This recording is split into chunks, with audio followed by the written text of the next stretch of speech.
Welcome, everyone.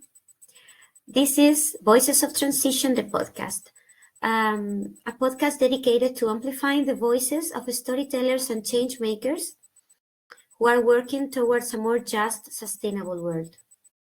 This is a space where storytelling sparks transformation, blending hopeful visions with practical solutions for care, justice, and regeneration. I'm Sari, I'm your host for today's episode. My pronouns are they, them, and I'm a member of Guerrilla Media Collective, an activist, translation, and media worker-owned co-op guided by feminist economics and the philosophy of the commons. Today, in today's episode, you're going to watch a recording of an interview with Je Amaechi, one of the voices of transition and organizing director at Unite Oregon, an organization that unites communities across race and class to fight for justice in housing, climate, education, health, etc. With over 25 years in activism, Jay has spearheaded initiatives like the Black Healing Center for Generational Trauma and a Climate Resilience Hub for immigrant and refugee communities. Her work builds bridges, ensuring those most affected by injustice are also the ones leading the movement for change. Join us for today's episode as we explore Jay's story, vision, and commitment to collective liberation. Hope you enjoy. Welcome, Jay. I'm very happy to see you. Glad to be here. Thanks for having me. Okay. We can go to the first question. Could you tell us about yourself a little bit and your background? Sure. Well, as my bio mentioned, I'm an organizer. I have about a decade of professional experience in community organizing and coalition building. But I really got started in high school. I feel like I'm lucky enough to, having been raised in a Jamaican household where I had all of these figures that I really looked up to who were willing to fight for change. And so even from childhood, I understood that, I think Audre Lorde has a quote that, activism is the rent I pay to live on this planet. It's part of my duties, and I've always felt that even from childhood. So, growing up with stories of Queen Nanny of the Maroons who led enslaved people to freedom, and of course Marcus Garvey, who was building this international Pan-African independent movement, and Bob Marley, who used his music to really bring a change. All of those folks really inspired me growing up. So I led my first protest at 14. I was in New Hampshire at the time, and Martin Luther King Day, it wasn't a holiday yet, and New Hampshire was the only state where that was the case. So I organized my little friends, and we marched down to the Capitol, and we were protesting for Martin Luther King Day, and the Klan showed up, and I noticed that they were very friendly with the legislators. They knew each other, and I was it set off a light bulb that the people in power, the people who are making the decisions, are friends with Klans members. Many of them are actual, or come from families of, Klans people. And so, this idea that people in power are not here for my benefit. They're here to see people like myself fail and suffer. And so that realization, having that as a teenager, just kind of set off this chain of events. And, I've been really organizing ever since. But I'm also a big philosophy buff. I'm definitely not an armchair philosopher at all. I have a master's in philosophy, but it's not just an academic pursuit for me. It's a way of understanding and challenging the status quo, and just really understanding more about the systems that shape our world, understanding power dynamics, and articulating values and ethics, and even starting to envision a world beyond the confines of this oppressive system. And so I love frameworks like Afrofuturism and speculative visioning, and even strategic foresight to a smaller extent. But this idea of imagining a world, a future, a new future where there's justice, there's sustainability, and where these things are not just like ideals, but they're realities. And so, I've had this kind of twisting and turning journey through all these different roles, from even working at a corporate tech job, which I'll never do that again, to like campaign work. I've worked on a farm, a Black-owned farm, learning regenerative agricultural practices and contributed to food justice initiatives. So I really appreciate like having a diverse background because I think it gives me a unique perspective. But I also believe that like each of us has like the power to change, and like if we work together, we can all transform this world. What are you passionate about? Well, I guess you could say, if I were to sum it up, I'm passionate about like dismantling oppressive systems and about decolonizing and building a just world. It's like the world we live in was crafted by people who are long dead. And I think Octavia Butler had a quote about like, or I don't remember exactly who it was, but there was a quote about whose imagination are we living in, and versus whose imagination can we live in. And I want to live in my imagination, my ancestors' imagination. I don't want to live in, Thomas Jefferson, who was impregnating children, or George Washington, whose teeth were made out of teeth pulled from slaves' mouths. Like, why are we living in their imagination, given how despicable, the acts they committed on a daily basis? And so I think a lot about that, about whose imagination are we living in, and the systems are set up, as I mentioned, to empower people who, they don't have the best interests of the masses at heart. So I'm really passionate about showing people that they can get involved, however that might look like, and creating spaces where people can come and learn about the conditions of the world, because, especially in the U.S., there's an active campaign to, we're the most propagandized people in the world.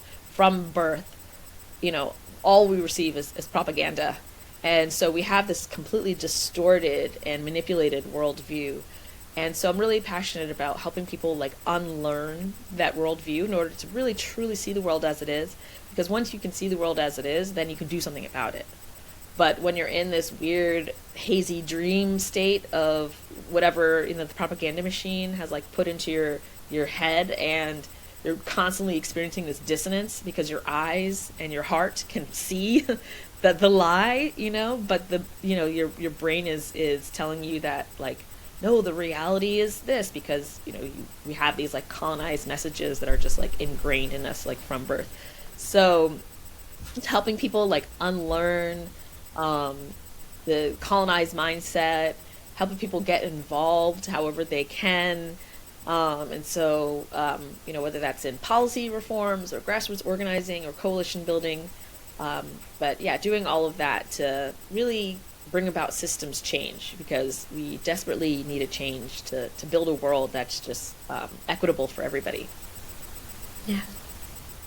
I love the quote, like, whose imagination are we living in? So what is your connection with the transition movement? Or how are you connected to a community or a network that embodies these practices? Yeah, so, I've been kind of following the Transition Network for a while, reading the blog posts, following kind of social media, and for a while I'd been kind of waiting for a local Portland area thing to pop up around the Transition Network. And then after a while, I was like, why am I waiting when I could be part of something? And, with this, Voices of Transition project, I was like, this is my opportunity to really start something local. But there is transition work going on here around, when we think about like just transition, about repairing the land and returning the earth to something that is more harmonious, as opposed to just manipulating it according to whatever is most profitable. And so in Portland and Oregon, there's a lot of different programs out there. I mean, there are farms that are doing regenerative practices. There are political organizations fighting for green jobs. There's decolonization movements for Black and Indigenous people, and so there's a lot of transition work happening that's like loosely related that I'm sort of like tapping into here and there. Yeah, so and especially when we're talking about like community resilience and like sustainability work, there's a lot of that happening here, and I've been lucky enough to just either be part of an organization that's really leading some of that work. So we passed a climate resilience hub bill that brought a large amount of funding to community organizations to build their own culturally specific climate hubs. We're building not one actually, but two culturally specific climate hubs, one in the Portland area and another in Southern Oregon. And then, also being a part of different groups that have done really amazing work. I think about like there's an organization called Opal that does great work, and there are other organizations. Thank you. What will be your wishes for your storytelling journey? I guess my wish is to really ignite a fire in people, because we really need to take action to create like the world we want to live in. We can't just hope for the best. And so I want to be able to share stories that really highlight the power of community organizing and the importance of just inclusive leadership, because we have this idea of leaders of, they fit a specific model oftentimes. It's like, maybe they're white or male, or, they have very specific characteristics that are in line with, colonized thinking. But we have to really expand our idea of leadership to include all different types of people. And I really want to be able to amplify the voices of marginalized communities and be able to demonstrate the impact of grassroots solutions. And so by demonstrating that kind of impact, just showing people that, everybody can do something to make a change. However big or small, we all have the ability to contribute. And I also want to be able to like create connections, create solidarity like between different communities, because fundamentally we're just like stronger together. And yeah, just contributing to this like broader narrative of resilience, of collective action. Yeah, I want to see like where this journey takes me, and just who I meet along the way. So those are just some of my wishes for the storytelling journey. The commoning and the transition movement is about degrowth in a way, and about less of extractive practices. But then you have the people who are, the leaders and, publishing books about these topics. They're extracting from indigenous communities, exactly, without necessarily, having a relationship of reciprocity. And so it's repeating the exact same thing on a different level. And so, which is why decolonization is so important, because, we end up doing the same things, the very same things that we try not to do, because we haven't shifted our mindset out of that like extractive, colonized mindset. What message will you want to share with the rest of the world? I guess the message I want to share is that true change really comes from the ground up. And the people who are most impacted, the people who have been colonized, but even communities that have never been colonized, that like indigenous and Black communities, they have the keys to sustainable and solutions. Like they've been living in harmony with the earth since time immemorial, and it's only in this last 250 years with capitalism that we've destroyed the planet. So I believe in the power of collective action. I believe in the importance of creating really inclusive, resilient communities, because like together we can address systemic inequities. We can create a world where everyone has the opportunity to thrive. because capitalism is destroying the planet, and if we don't act now, we will be destroyed with it. And once the Earth is uninhabitable, it's game over. You can't. There's no redos. So we really have to be able to stand up to the ruling class and stick together, because they're willing to burn down the world if it means that they get to still rule it. They would rather see the world burn than give up their power. And I think that the sooner people realize that, the sooner that they realize they have to stand up to these powers and not just be passive. We can't just hope for the best. We're up against some pretty scary odds, but at the end of the day, there's more of us than there are of them. And they know that, which is why we're seeing a lot of these repressive crackdowns in the U.S., in the U.K., all over the world.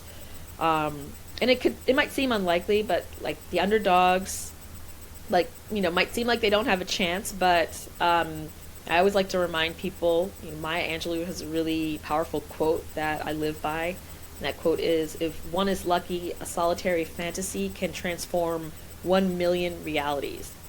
And I think about all the things that were fantasies way back when, freedom for Black people, land back for Indigenous people, equal rights for women. All of these things were fantasies not that long ago, 100 or more years ago.